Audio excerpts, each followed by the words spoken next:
changing behavior or changing perception? I'm often asked a question, do people really change their behavior, or are they merely perceived as changing because they do that follow-up? Well, the answer to this question is kind of the opposite of what you might believe. It's much easier to change behavior than it is to change perception. One of the best research principles in psychology is called cognitive dissonance theory. Cognitive dissonance theory, what does that mean? Well, we all see people in a manner that's consistent with our previous stereotype. We all see what we think is there. We don't necessarily see what's there. We see what we think is there. Let me give you an example.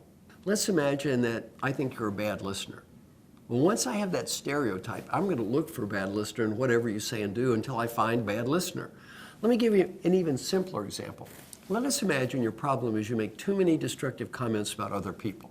I picked that because it sounds so simple. You think that's easy to fix, just quit doing it. Not so simple. I'm your coworker. You go 7 months and never make a destructive comment about anyone. 7 months later you say, stupid SOBs in finance, idiot bean counters, how do we get anything done in this company? It's run by a bunch of stupid accountants. I hear you. My first reaction is, he's never changed. Situation B, you talk to me. I'm your coworker. You say, coworker Marshall, I want to do a great job of being a good team player, not make destructive comments.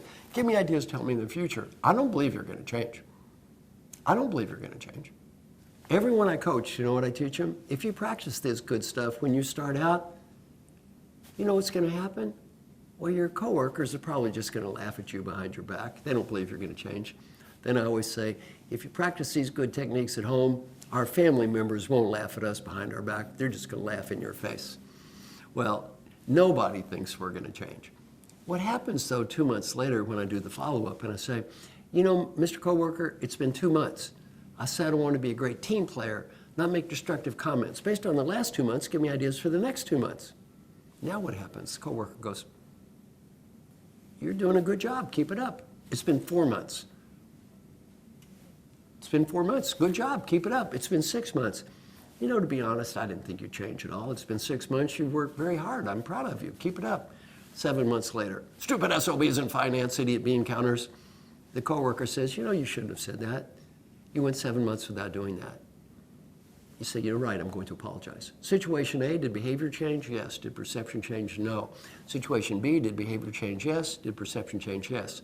In leadership, it doesn't matter what we say. It only matters what people hear. And we all see what we think is there. One final little example. Next time you see a Roman numeral watch or clock, I'm going to ask you 2 questions. What does the 10 look like? And what's the 4 look like? Almost everyone says the 10, of course, is an X and the 4 is an IV. Look closely at the Roman numeral watch or clock. 98% of the time, the 4 is not an IV. It's 4 eyes. And almost nobody that owns the clock and looks at it every day can see what's there. Why? We don't see what's there. We see what we think is supposed to be there.